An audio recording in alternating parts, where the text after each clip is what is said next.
All right, good evening, everyone. Thank you for being here. We are excited to start a new tradition of having an annual State of the District address where we are able to share with our community all of the great news and the information that we want to share about the district. So we are excited for this opportunity and for the beginning of a tradition that will happen year after year. Tonight, we have a couple of things we want to go through. We want to welcome some special guests. We want to reiterate and revisit the mission of the district, our strategic plan, and our portrait of a graduate. And our strategic plan has 5 areas. And so we want to spend some time tonight really going through and highlighting important things that are happening in each of those 5 areas. So tonight, we want to make sure that we welcome some of our special guests. Our Board of Education is a great support to our administrative team, is the eyes and ears of the community, and they keep us informed of what they're hearing. So we are honored tonight that Chris Heather, Nicole Talby, Matt Tietzort are able to be here, and we know that due to previous commitments, Mark Gilbert and Jim Detzel are not here, but they are here with us in spirit. The Mayerson Center has been a great partner, and Dr. Bob Shapiro, who is the Managing Director of the Mayerson Center for Safe and Healthy Children, is here, and we appreciate his presence and his commitment to our partnership. Hamilton County Juvenile Court has been a great partner, and Deanna Naderman is representing the court, and we appreciate her presence and support from the entire court system. Side by side, Gail Nolte and Dale Beck are great partners, and we appreciate them supporting the district in multiple ways. Jennifer Miliani from the YWCA is a great support, and we have multiple representatives from our credit union, COPFCU, and we appreciate them. In addition to our PTAs, our boosters, our parents, our community members, and everyone who's in attendance and viewing at home. We want to start by just revisiting who we are as a district from a mission standpoint. This really is the heart and soul of our district. It guides what we do and who we are as an organization. And our mission as a district is to create a responsive learning community where all students are valued, guided, and challenged along a pathway to success. A couple of key words really stand out from that. Responsive. We are responsive to a lot of needs from our students, from our community, from our parents. And that word all means all. Every single child in our organization is valued, guided, and challenged along that pathway to success, and success looks different for every child, but we want to make sure that whatever their success is, we take every effort we can to help them realize that. We engaged with our community multiple years ago in terms of developing a strategic plan, defining focus areas for our district, and defining what those focus areas are that help guide our work. We have 5 focus areas in our strategic plan. Our strategic plan focuses on student achievement. As a school system, that is one of the first and foremost things we think about, is making sure that every child has a strong academic foundation, that they are challenged with rigorous work that provides them the opportunity for employment, enlistment, or employment, or enrollment in any of their post-secondary options for whatever means success for them. We also know that when students come in, they may not always be prepared to learn. And we take social emotional development very seriously because part of our objective is to not only teach kids, but prepare them to learn. That means that we take intentional steps to make sure that our students have the tools and resources necessary to be able to engage in an academic mindset so that we are doing everything we can to support that whole child to make sure that they truly reap the benefits of their educational setting. Diversity and equity. We serve a very diverse community, and it is important for us that when we look at our community, we see the individual uniqueness of every single child. We value that, we welcome that, and we make sure that they feel included in our community, that they belong. And not just them, but their parents, their family members, that everyone feels like they are seen, valued, heard, and have a place in our district. Equity is extremely important to us. Equity is about making sure that every student gets what they need, when they need it, and how they need it. Not every child comes in with the same skills, the same resources. We cannot put a one-size-fits-all model into an educational setting. We must respond to the individual, unique needs of every child and make sure they get what they need, when they need it, and how they need it. That is our lens of equity. We also have a focus on financial stability, making sure that we can finish what we start, that we communicate with our community about our funding, our resources, and our commitment to making sure that we fund our priorities, and not only fund them, but measure our academic return on success to make sure that we are getting the bang for the buck. All of this is built on a foundation of a culture of trust, which means that there are authentic, meaningful relationships that we build, that we support, that we sustain. And that culture of trust involves two-way communication. It involves building those relationships as we do all this other work. We also, with our community, defined our portrait of a graduate. And this can be a little bit of a misnomer. It is not just about graduation. This starts at preschool. These are competencies that our community came together and said, outside of just reading, writing, and arithmetic, when students leave our halls and they graduate, these are competencies that should be embedded from day one. There are 6 competencies our community said students need to have in order to be successful within our halls and outside of the walls of our schools. That is communication, critical thinking, empathy, integrity, adaptability, and a learner's mindset. That means that we have begun implementing and embedding these 6 competencies in everything we do instructionally from preschool through high school, so that students have a learner's mindset and are continuously learning and seeking new knowledge. That they are adaptable to situations because curveballs happen. That they think critically through those problems they encounter. They communicate effectively with their peers about their needs, and that they do so with empathy and integrity. Those foundations guide who we are as a district. They are the forefront of the decisions we make, and they are the lens by which we look through when we are prioritizing the needs of the district. As we go through tonight, we're going to take time to dig into all 5 areas of our strategic plan and outline for you how all of these are embodied, embedded, and lived out on a daily basis through not just me, not just the people you hear speaking tonight, but through every employee in our district. When you look at the pictures on the screen, everything we do is in service of and commitment to our students. When we reflect on why we do what we do, why we are here, it's always about making sure students have the most amazing experience, up to date, authentic, and meaningful that engages them for a world of tomorrow. So as we go through tonight, we're going to connect all of these dots to make sure that all of our plans are connected to the strategic plan. The very first thing is a culture of trust. One of the things that we need to do to continue to build trust is to make sure that we engage. One of the ways we engage is through survey data. In the spring of last year, we asked our students, our staff, our parents, and our broader community to give us feedback through a culture and climate survey. We contracted with Hanover Research Institute, a national organization known for their work in schools, to help us make sure that our data was reliable and valid. So as we introduce each section, we're going to preview some of the data from that survey.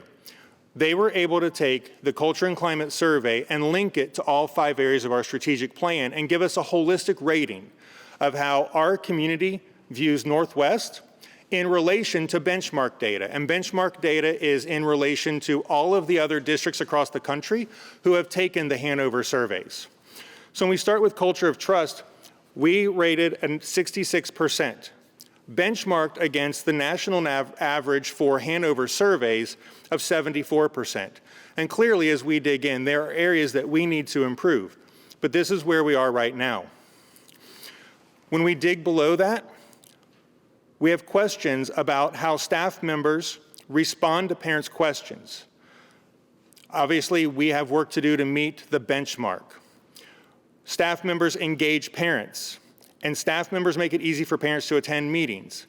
These are all data points that we will continue to reflect on to make sure that we improve our practice of engagement and trust. Supervisors care about me. Looking at our staff, do their immediate supervisors, do they feel that relationship, which is really important to us. District leaders being in tune with school level issues, and staff members effectively communicating with parents. Clearly, there are gaps between where we are as a district and where the national average is for Hanover, and we are putting strategies in place to make sure that we can address some of those gaps. So we are increasing communication. We are trying to build two-way communication where we hear from our constituents, our parents, and our kids. I have student advisory committees in every building that I meet with to listen to students about school-level issues, about their experience, so that they have access to share with me information about what's going on in their world. We have information going out to our stakeholders. We are using all of our available resources to communicate effectively and frequently so that there is information out there that is factual and transparent. We're doing things to host our staff faculty meetings, not just at a building, but at a district level to make sure that all of our staff have access to information, have two-way communication, and are able to engage with our entire district. And we're hosting events like this, and one that Chris McKee will talk about for next week, where we are continuing to go out to invite the public in to make sure that they can hear and engage with us about what's going on in the district. So we continue to build the relationships and that foundation of trust so we can continue to build bigger and better things for our district. Financial stability is one of our key focus areas of our strategic plan. The benchmark was 74, and again, we're at 66%, and we are putting strategies in place to make sure that we can address our financial stability of the district. I would like to introduce Amy Wells, our CFO Treasurer, who will address and talk through some important areas of our financial update. So as Darrell mentioned, financial stability is one of our pillars of our strategic plan. And in order to maintain financial stability, we also need to maintain financial excellence. We have received the State Auditor's Award of Distinction for the past 3 years for our financial and compliance audits. We have also received a national award from the Governmental Financial Officers Association for our financial reporting and transparency, for going above the minimum disclosure in what we report out in our annual CAFR report. We've also received an international award from the Association of School Business Officials for the past 29 years, again exceeding expectations in our financial reporting. As a district, because of our financial stability, we have been able to maintain a AA2 rating from Moody's as far as our credit score. This third highest score allows us to achieve lower bond rates for our community in order to save our community funding. So it's similar to your personal credit score, where the higher your credit score, the lower interest rate you receive. It's the same for the school district. The higher our bond credit score, the lower the interest rates and bond rates we can achieve. In 2019, the Board of Education passed a resolution in a partnership with our community. This partnership caps our annual expenses at 3% growth.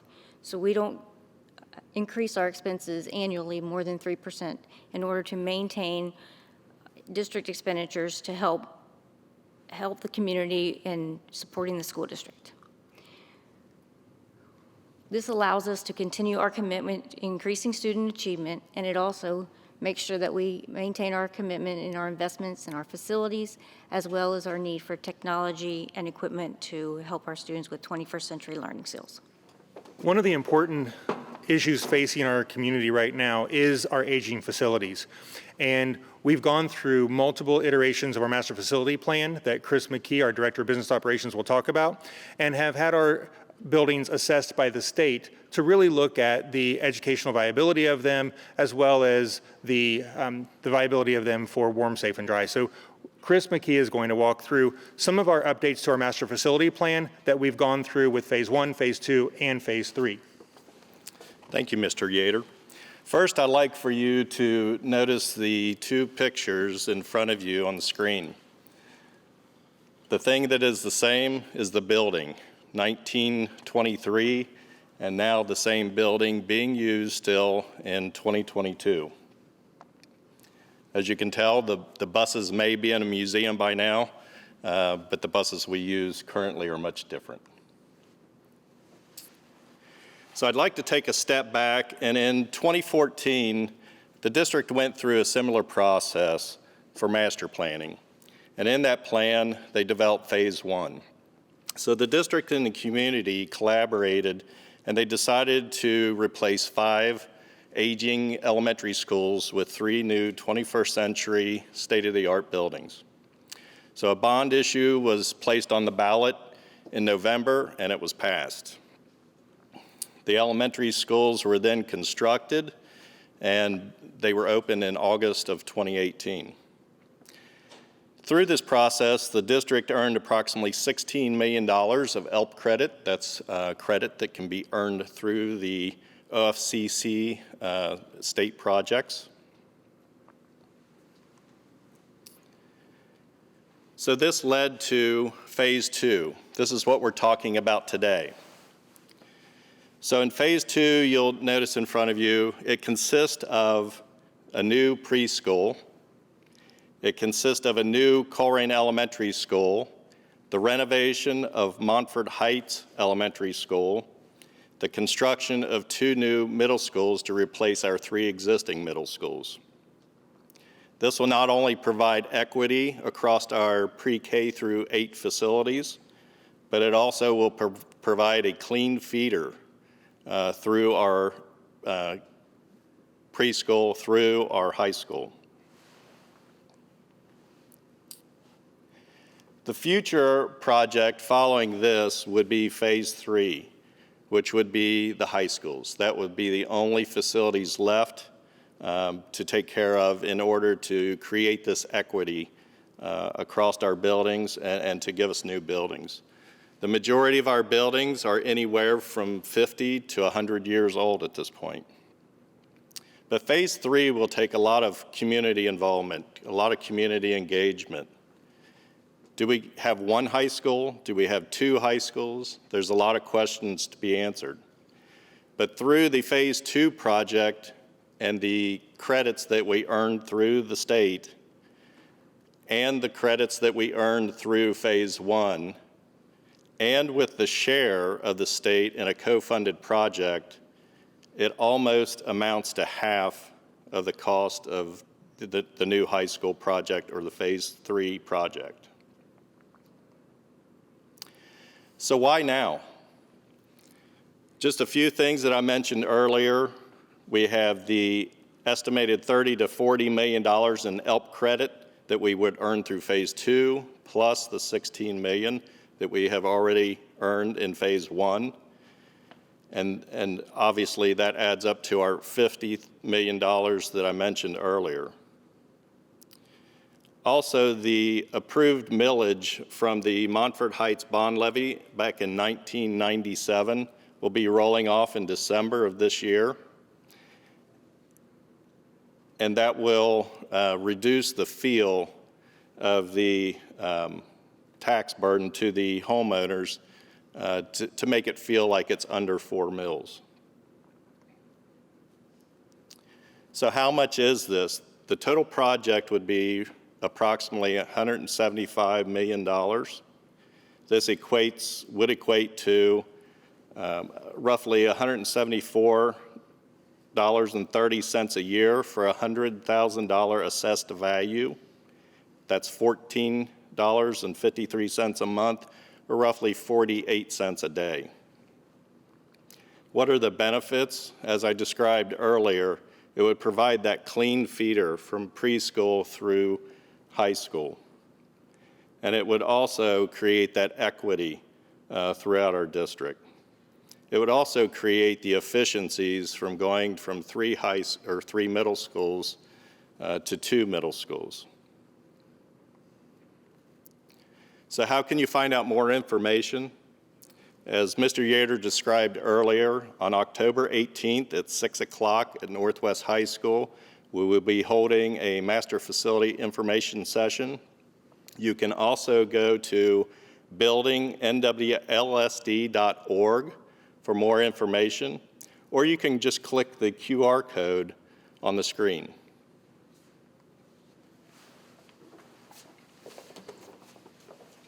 All right, so before we move on to the next section, I just want to highlight a couple of things because a lot of people don't get really excited about finances. I kind of do, and I do because we have a rock star of a CFO treasurer who is maintaining that 3%, focusing on the long-term sustainability of the district, who has really committed to maintaining that legacy of financial greatness that was 29 years and counting.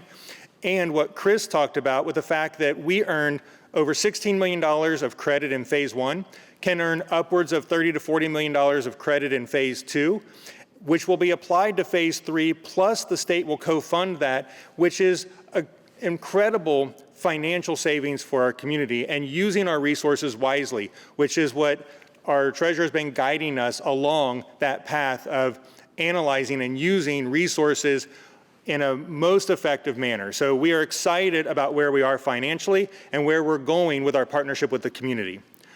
With that, one of the other pieces, when we start talking about how does all of this impact students? Students are the soul of our district. They are the reason we're here.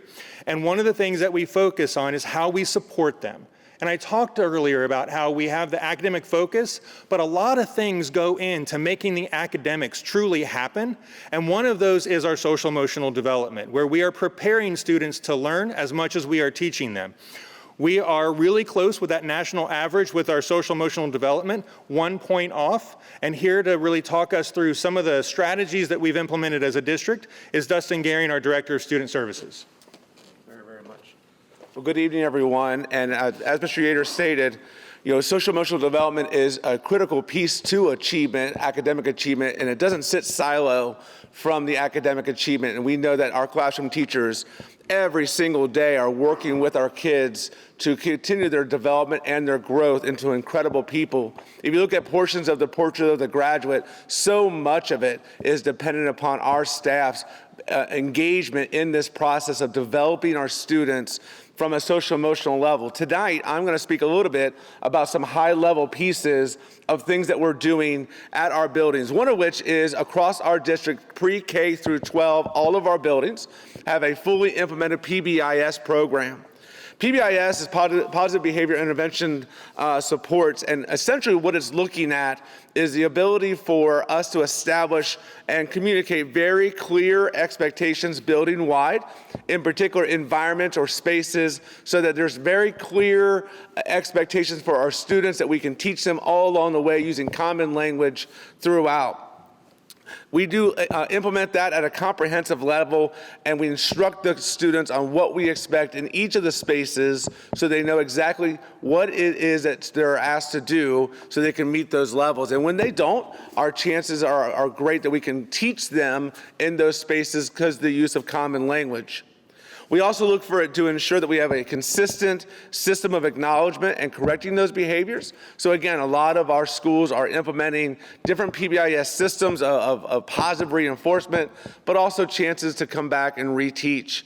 And we know as throughout all of this that it does take a village to be a part of this. And so we just want to acknowledge and thank our PTAs and our booster partners for our business partners, for their supports of the PBIS systems and processes through their donations of funds and times. In addition to that, we want to thank our YWCA with the implementation of daily restorative circles to help with our building classroom culture. So it does take a village to develop a child.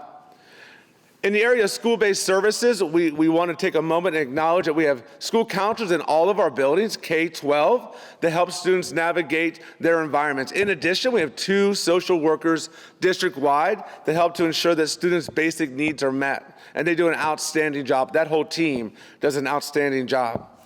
Our students also have access to school-based therapeutic services for both short-term and long-term needs. And so that leads us right to that second concept of it does take a village. And through partnership with Best Point, we are able to go from 4 therapists in 2015 to now in 2022, we have 13 therapists across the district and 3 care coordinators, as well as day treatment options for our students. Again, meeting our students' needs where they are and when they need them. And so we're very thankful for our partnership with Best Point. And again, it does take a village. As you talk about some of the high-tier needs that some of our students have, we look to our buildings as well as some other resources to help establish those plans. In particular, we have our behavior specialist that is district-wide that goes and meets with building staff to talk about what a student may need that may have higher needs than others, and different plans and processes to ensure that that student is able to maintain as much time as possible in the classroom space, because that's where we know the crack of the bat is, right there in the classroom, and that's where we want our kids as often as possible. But once again, it does take a village, and so we've seen an expansion of our partnership with Behavior Point, our Best Point. They are a part of our threat assessment teams at our secondary level. We have teams across all 5 of our buildings that look at any concerns that we have from maybe individual students, but also spaces and places. And so that we have teams of people talking about what is happening in our buildings to keep everybody safe. And we invited Best Point into that space to be a real resource to those teams. In addition to that, we have an incredible partnership with Hamilton County Juvenile Court and Legal Aid Society in the establishment many years ago of our Safe Council, which meets each Thursday and meets with families and talks to them about any needs they have around any attendance concerns, as well as any behavior concerns that maybe met that particular level. And so we meet as a team and we talk about plans and processes and ways to get back together quickly to see if they're working and reassess and redo that work as needed. In addition to that, through a brand new partnership opportunity with Hamilton County JFS, as well as the Legal Aid Society. Just last night, our Board of Education approved 2 new positions that are going to be funded directly through Hamilton County JFS with no cost to the district whatsoever, and that is to establish a brand new Northwest Local School District KISSER model, which is also Kids in School Rule, which supports students that are in foster care, the Hamilton County foster care system. So our students here at Northwest are going to find these supports. We know this is a model of proven success at Cincinnati Public. They've been doing it for many years with incredible data, and these 2 organizations begin to look and say, who else can we partner with when we think about expanding? And because of the work that our district does around the city and what we are known for in supporting our kids, they chose us, and they're coming here, and just last night those 2 positions were approved, and we'll see very quickly how impactful that can be. Mr. Yater? So I want to thank Mr. Gearing for all that information. The phrase that I think resonates with me most is it takes a village. We as a school system have the resources we have, and through state funding, we have limited resources. But we have extremely rich resources in our community. And the more we tap into those community resources and we wrap around our kids, our staff, and our families, the more benefit we have district-wide. And our students are the ones who truly benefit from those partnerships. And we are thankful for all of the ones that were highlighted tonight and many other partnerships that we have that were not highlighted tonight but are as extremely valuable as all the ones that were highlighted. We have partners galore who are helping us create better outcomes for kids. And we couldn't do it without them, and we appreciate all of them. One of the other areas of our strategic plan is focused on diversity and equity. And our ratings from our survey and the benchmark national average are only 3 points off. But when you look beyond that, there is work to be done. Tonight, Susan Bunty, who's our Director of Human Resources, was going to be here but was unable to at the last minute, so I'm going to share her information about the work that's happening around diversity and equity in the district. Diversity and equity, when you think about that in the state of Ohio, our district is ranked as the 4th most diverse district in the state of Ohio. Let that sink in for a moment. Niche, which is a website that rates schools, communities, and colleges, rates us with an A+ rating. That doesn't mean we don't have work to do. We do. When we look at our community that we serve, almost 60% of the students in our schools are of a diverse background. When we look at our staff demographics don't mirror that. So our goal and our task has been to try to diversify our staff. You can see our teachers, only almost 3% of our teaching staff is from a diverse background. About 14% of our non-licensed staff is from a diverse background, and about 8 to 9% of our administrative staff is from a diverse background. Obviously, in order for our students to see themselves in the staff around them, we have committed to try to make sure we diversify our pipeline for our employees. Several of the things we've done over the years, we have partnered with Ashland University. Ashland has given a discounted rate to all of our staff. So any of our non-licensed employees who are interested in obtaining a teaching license are able to go through a partnership with Ashland where they get a greatly discounted rate, a lot of online options, and are able to start pursuing their teaching license. As a district, we added, which they didn't have prior, we added with this an option for tuition reimbursement. So any of our non-licensed staff who are moving toward that teaching license are able to get tuition reimbursement to help them offset the cost of that college. We also know that job stability is important.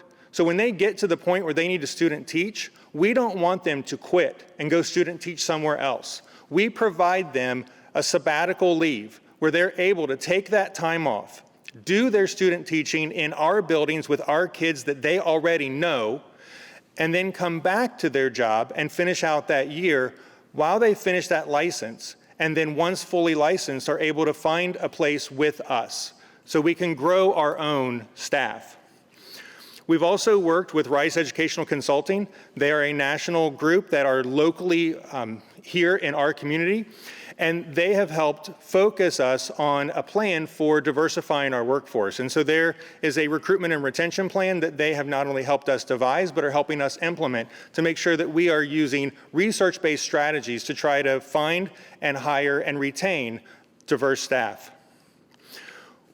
Our HR department has done a lot in terms of pop-up hiring events, promotion, working with staff on alternative licensure, making sure that once we find staff who are a good fit for our community, that we can work with them through other licensure opportunities to get properly licensed to be in our district. We have a leadership team that has been working, meeting, reading, and planning for how we continue to build a culture of inclusivity through our entire district. And most recently, we have a partnership with the University of Cincinnati through a grant through UC. This is about focusing on diversifying the teaching population with our high schools. So we have clubs in both of our high schools that are focused on promoting teaching as a career, diversifying that, and actually working with our students to find teaching as a viable option.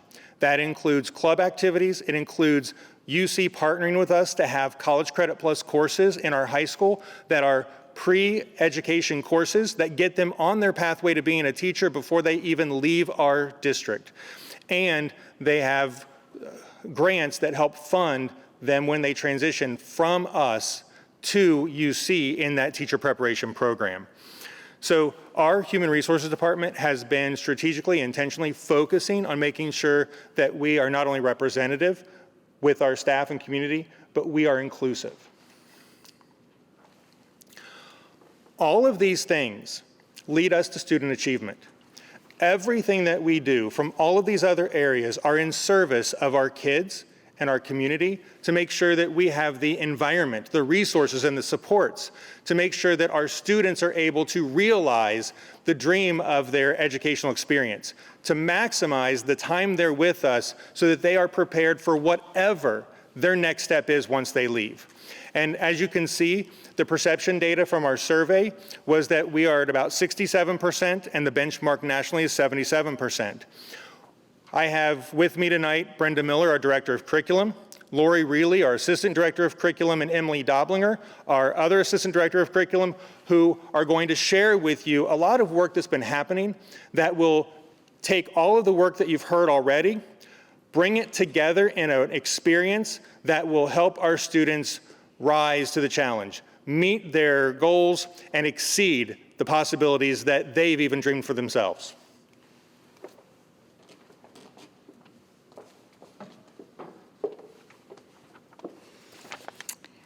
We are very excited this evening to talk to you about all of our specific strategies that we have in place at Northwest Local School District to improve our outcomes for students.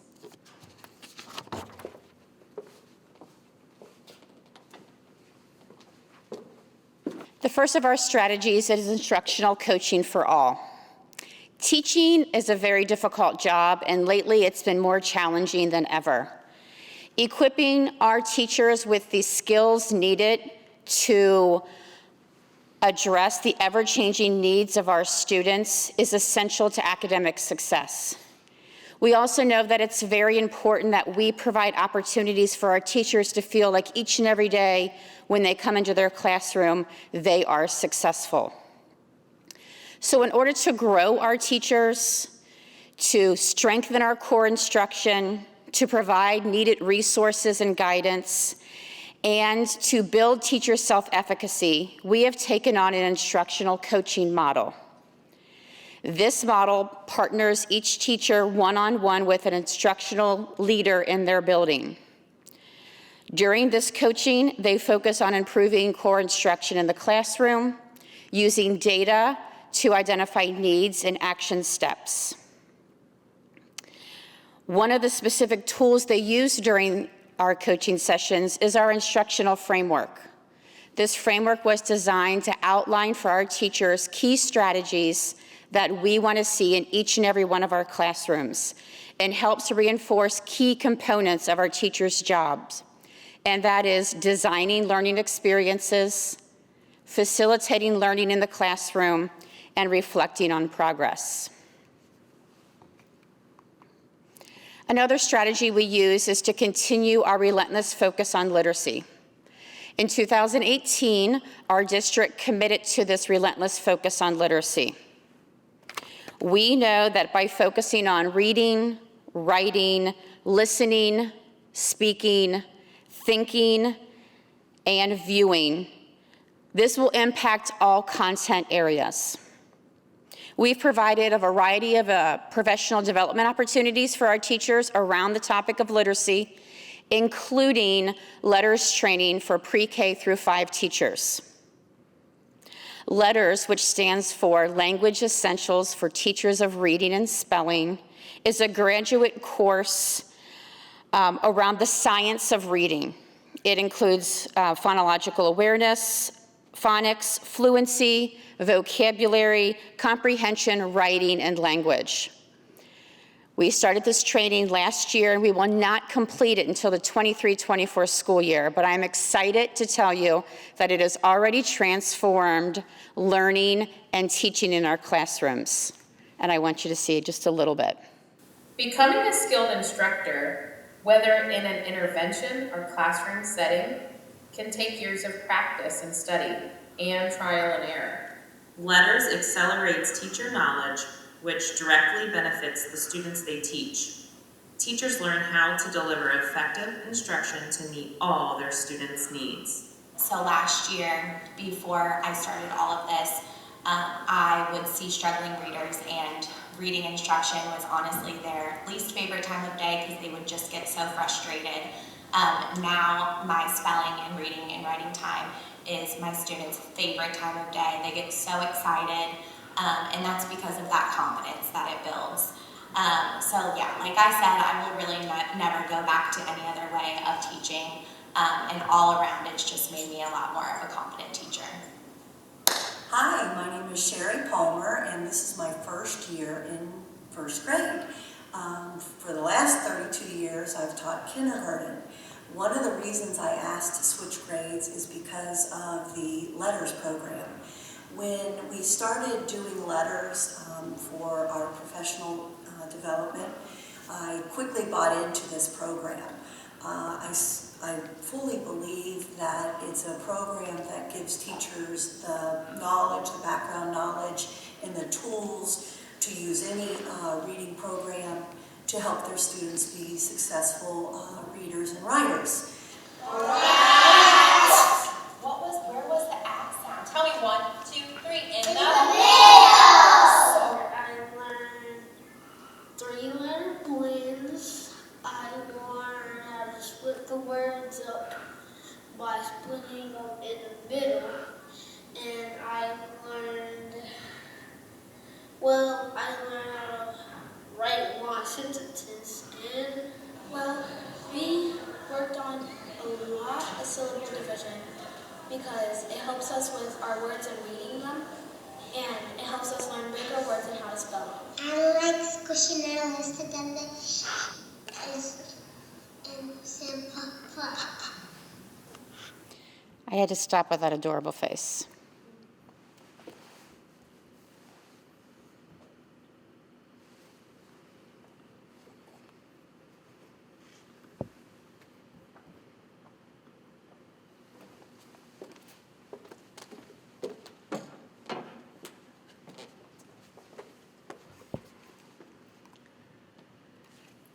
In addition to the instructional coaching and the relentless focus on literacy, we also have a strategy that we're focusing on in Northwest Local Schools around academic teaming. We know that our data is not where it needs to be in terms of student achievement, and we know that our focus needs to be on improving core instruction for all students. Currently, learning outcomes in our district vary from school to school, from classroom to classroom, and from student to student. All means all. Academic teaming is one of our primary strategies for changing outcomes for students. The Northwest Local School District is partnering with Instructional Empowerment as an organization to transform teaching and learning in our classrooms.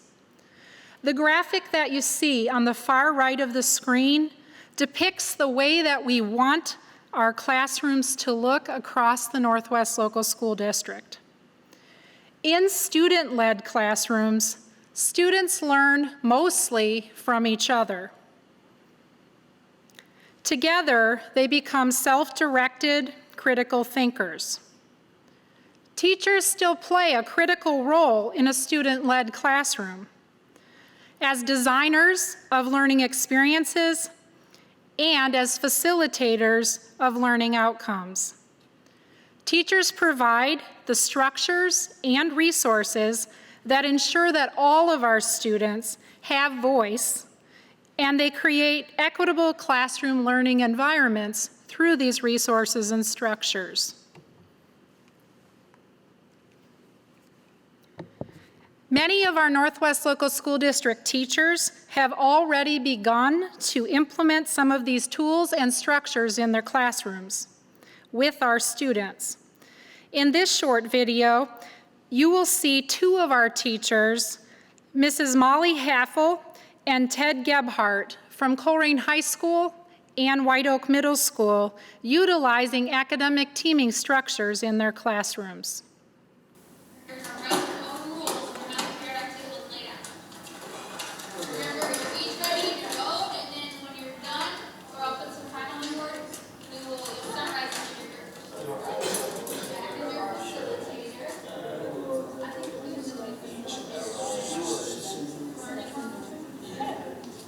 I believe that everyone sees what gets lost.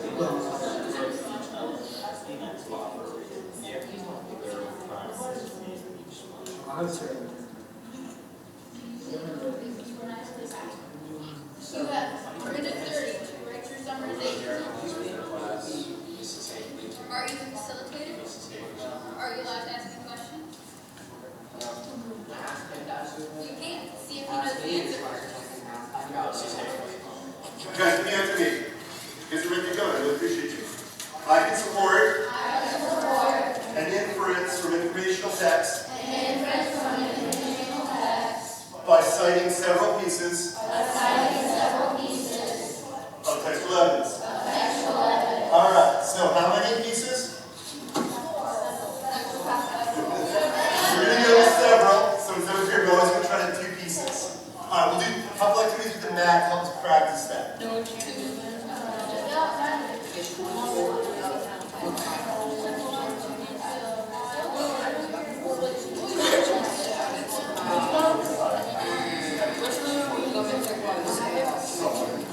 What makes Clemente humanitarian?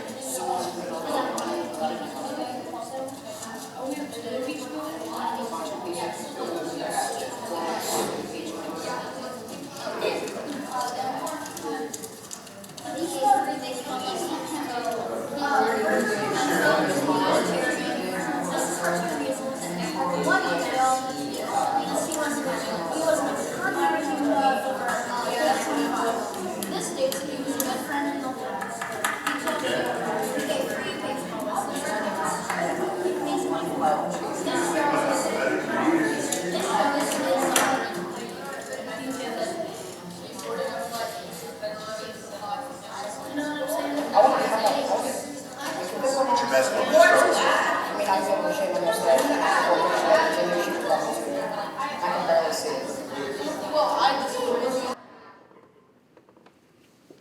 Thank you for the tech assist. I'd just like to thank Molly and Ted for allowing us to be in their classrooms videotaping last week. And I'd like to thank all of the teachers who have jumped in with both feet to work to transform teaching and learning by moving towards student-led teaming. One final strategy that we'd like to talk about in terms of increasing student achievement in the Northwest Local School District is our Portrait of a Graduate. Many of you were involved in helping us to define the competencies that you want to see in all graduates from the Northwest Local School District. Superintendent Yater referenced the Portrait of a Graduate earlier, talking about those 6 specific competencies that we want to work toward with our students from preschool through 12th grade.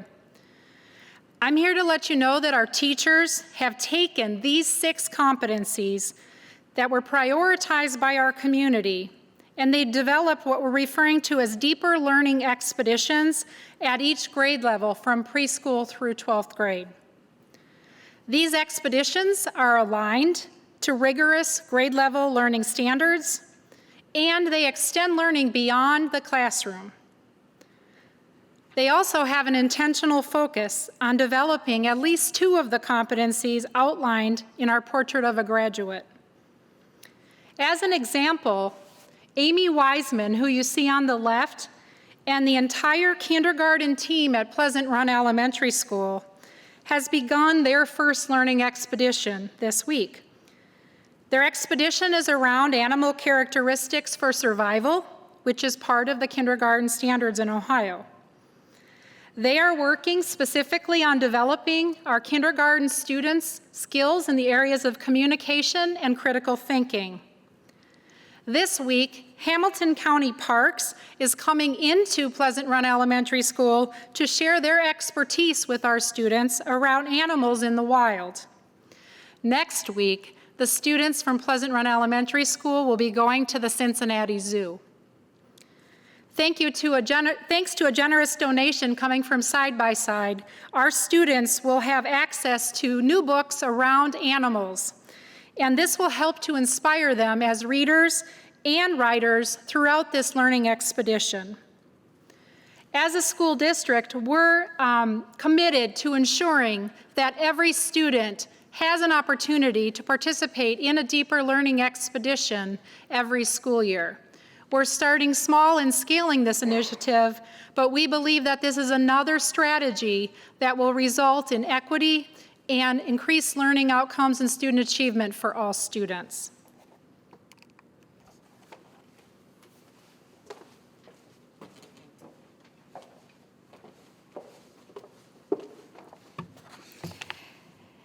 The Ohio School Report Card gives parents, caregivers, community members, educators, and policymakers information about how school districts and schools are performing.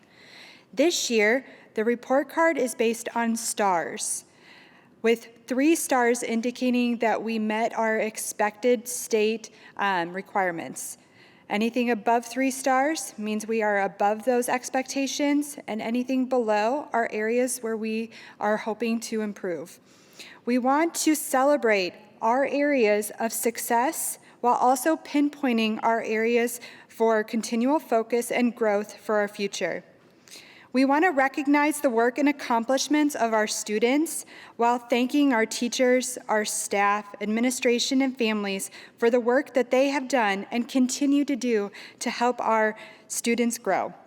From our bus drivers that greet our kids each morning, our cafeteria staff that provides healthy meals, our aides, coaches, intervention teachers, general education teachers, office personnel, school counselors, building administration, and families, every one of you plays a vital role in our district's success. So I want to summarize a few things because you heard a lot of topics. These are not isolated topics that live in isolation. Our focus and our commitment has been around identifying strategies that complement each other, that come together in a way that create a unified approach, not one more thing, not another initiative, not a bandwagon, but a comprehensive, unified, long-term strategy to make sure that our achievement matches our students' potential. And so all of these things that you heard about tonight, Portrait of a Graduate, expeditions, academic teaming, these are models that are long-term strategies that build upon the social emotional, the equity, the diversity, the financial stability, and the trust. We have committed to our staff that we are focused on these long-term strategies, that we are going deep into this work so that they don't have to pivot and do a 180 because a new initiative got dropped in their lap next year. This is our strategy. This is the work that we're doing, and we are beginning to see the fruits of that labor, and that is from the work that we're doing in curriculum to social emotional to the partnerships we have. And so what you see here on this screen, this data represents last year's achievement. And I want to just take a moment and reflect on last year. Last year's data, that's the first year that we had students all back in the building. The year before that, we had half of our district remote and half of our kids in person, but in cohorts and not changing classes. Last year, we had the majority of our kids back changing classes, but we still had social distancing. We still had masks, sometimes, not others. We had quarantines where mass amounts of students were quarantined because of being a close contact and were missing school. We had a lot of barriers last year. We had a sub crisis where we were unable to find subs, and sometimes we had to close grade levels because we didn't have enough staff to bring kids into the building. Our staff faced insurmountable barriers last year, and they persevered. They worked together, they leaned into each other, and they persevered. And in spite of all of those obstacles, this is where we landed, with some intense celebrations. And with everything that we dealt with last year, this is our baseline. And with all of the things you heard about tonight and how we are implementing those in ways that are becoming embedded and connected, this not only is our baseline, it's where we leave it, because we only go up from here. And I'm excited about the fact that moving forward in the upcoming years, we're going to be able to share our successes about how we're continuing to grow, how what we're doing is not creating success by accident, but success by design. and that no matter what school you're in, what grade level, what classroom, what staff member you're assigned to, success is inevitable. And that's what we are striving for in our district. And we know that when we implement our strategic plan, when we live out and embody the daily values of our community, when we live, eat, and breathe that mission statement, that when we know every student by name, by story, by strength, and by need, we will achieve the greatness that this community deserves and that our students deserve. And so this is what I want to leave you with. Our commitment that every student is known by name, story, strength, and need by a caring adult who will continue to support them on their educational journey, and we will get them to what success means for them, whether that is employment, enlistment, or enrollment. Whatever that success is, that's where we're taking that child. Because sometimes we have to believe in our kids more than they believe in themselves. They will catch up to our belief because we know they can do it. And we will make sure that the resources and supports are there so that every kid experiences success. You can always visit our website for more information. And we thank you for your engagement tonight. We thank you for being informed, and we thank you for being a part of our journey. We get better the more we engage and the more we work together. Thank you, everyone, for being here tonight. Thank you for watching at home, and thank you for the support of the district.